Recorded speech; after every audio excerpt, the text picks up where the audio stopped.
Amen. Ô Seigneur, envoie ton esprit et tout sera créé, et tu renouvelleras la face de la terre.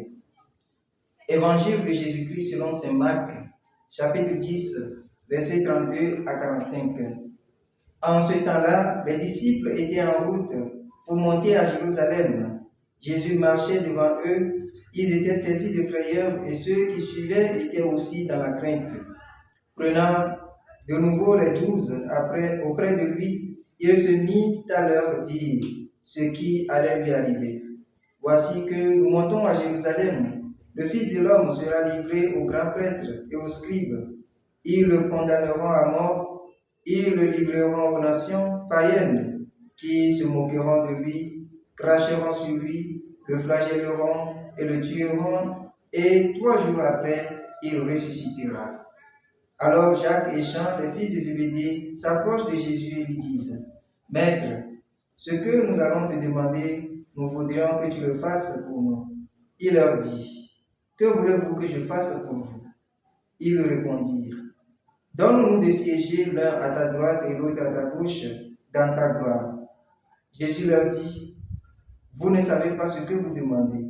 Pouvez-vous boire la coupe que je vais boire, être baptisé du baptême dans lequel je vais être plongé? » Ils lui dirent, « Nous le pouvons. » Jésus leur dit, « La coupe que je vais boire, vous la boirez, et vous serez baptisés du baptême dans lequel je vais être plongé. Quant à siéger à ma droite ou à ma gauche, ce n'est pas à moi de l'accorder, il y a ceux pour qui cela est préparé. » Les 10 autres qui avaient entendu se mirent à s'indigner contre Jacques et Jean.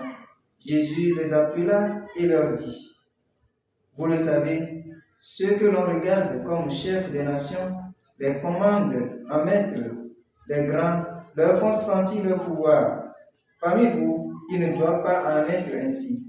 Celui qui veut devenir grand parmi vous sera votre serviteur. Celui qui veut être parmi vous le premier sera l'esclave de tous. Car le Fils de l'homme n'est pas venu pour être servi, mais pour servir et donner sa vie en rançon pour la multitude. » Acclamons la parole de Dieu. Louange à toi, Seigneur Jésus. Chers frères et sœurs, aujourd'hui, mercredi 29 mai, les textes de la liturgie de ce jour nous font comprendre que l'abaissement et le service sont au cœur de la gloire de Dieu, gloire dont nous bénéficions par notre vie d'enfants de Dieu.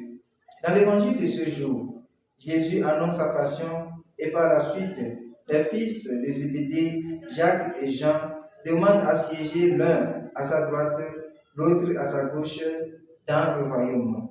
Chers frères et sœurs, un mot qui retient mon attention dans cet évangile, c'est le mot gloire, en grec doxa, en hébreu kavod, en latin gloria. Ce mot, trouvé 167 fois dans la Bible, est souvent recherché par tous les humains. Mais lorsque la gloire est obtenue au prix d'un sacrifice, il conduit à une satisfaction intérieure qui ne finit pas. Mais lorsqu'il est obtenu sans effort, il conduit à la destruction de l'âme. Dans ce dernier sens, il s'agit de la vaine gloire qui refuse tout abaissement, toute humilité, remplie d'orgueil, tout service à l'égard des frères et sœurs. Voilà pourquoi Jésus lui-même montre aux disciples que c'est au bout de sa passion que la gloire de sa résurrection surgira. Car c'est au bout de la croix que se trouve la gloire.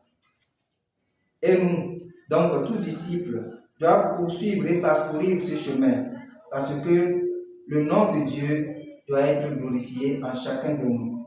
Frères et sœurs, dans un monde plein de la recherche de la vaine gloire, demandons à Dieu de raviver en nous le sens de l'humilité qui doit caractériser les enfants de Dieu et le sens d'un service désintéressé qui conduit à une gloire sans fin, même au prix de tous les sacrifices que cela peut nous demander.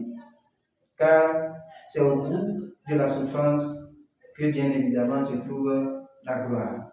Qu'il en soit ainsi maintenant et pour les siècles des siècles. Amen. Le Seigneur soit avec vous.